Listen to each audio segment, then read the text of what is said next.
Imagine a kingdom where every town is connected but not all paths lead to safety. What if I told you that making the right connections can mean the difference between prosperity and chaos?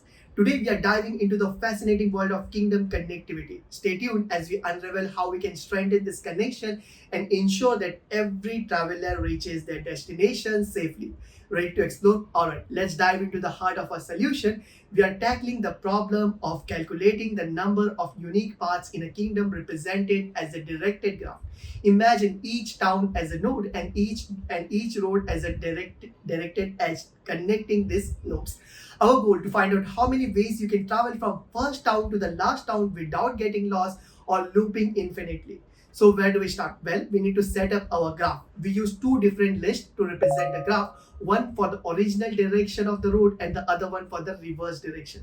By doing this, we can easily check reachability from the starting town to all other towns and vice versa.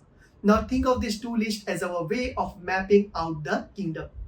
We initialize them for every town and then we read in the roads connecting the towns. For every road from the town u to town v, we add v to the list of roads of u, and we also add u to the reverse list for v.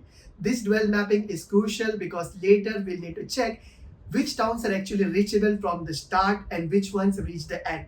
Next, we introduce two arrays to keep track of which towns are reachable from starting town and which can reach from our end town.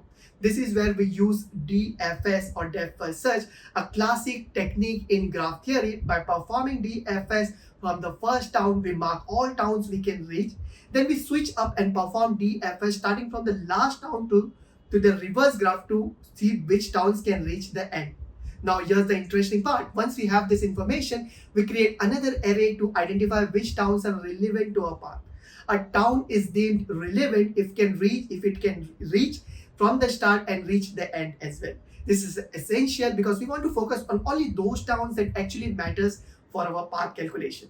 At this point, we need to be cautious. If any of the relevant town form a cycle, it means there are infinite paths between them. So we introduce another function to check for cycles within the relevant nodes. If we find a cycle, we simply print infinite paths and exit because we can't count those paths. And because they just go on forever. Assuming we are safe from cycles, we now shift our focus to counting the paths. First, we need to perform a topological sort on our graph. This arranges our town in a linear order such that for every directed roads from U to V, U comes before V. Why is this important? Because it allows us to calculate paths in a manner that respects the direction of our road. So no backtracing allowed. Once we have our topology order, we initialize our path array where each array index represents the number of way to reach that specific town. We start by saying there is one way to be at the starting town by simply being there. As we traverse through each town in our topological order, we examine its outgoing roads. For each road leading to another town, we add a number of ways to reach the current town to the number of ways to reach the next town. This keeps accumulating until we finally arrive at our end town. And voila, after processing all the towns, we can simply print out the number of paths leading to the last town.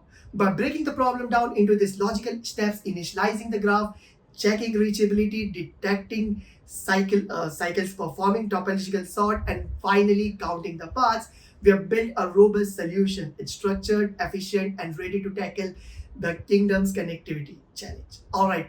So let's quickly recap what we have covered in our deep dive into our kingdom connectivity problem. We started by setting our directed graph structure to represent the kingdom and paths between them. Using depth first search, we determine which nodes are reachable from the starting kingdom and which node can reach the end kingdom. We also tackled the challenge of detecting cycles which could lead to infinite paths. Finally, topological sorting, we calculated the number of unique paths from kingdom 1 to kingdom n, ensuring we keep our results within the modulus of to manage those large numbers. The key takeaway here are the importance of graph traversal techniques like DFS and topological sorting and how they can be utilized to solve real-world connectivity problems. Remember, understanding how to handle cycles in graph is crucial while designing your algorithms. After all, infinite paths can turn a simple solution into chaos.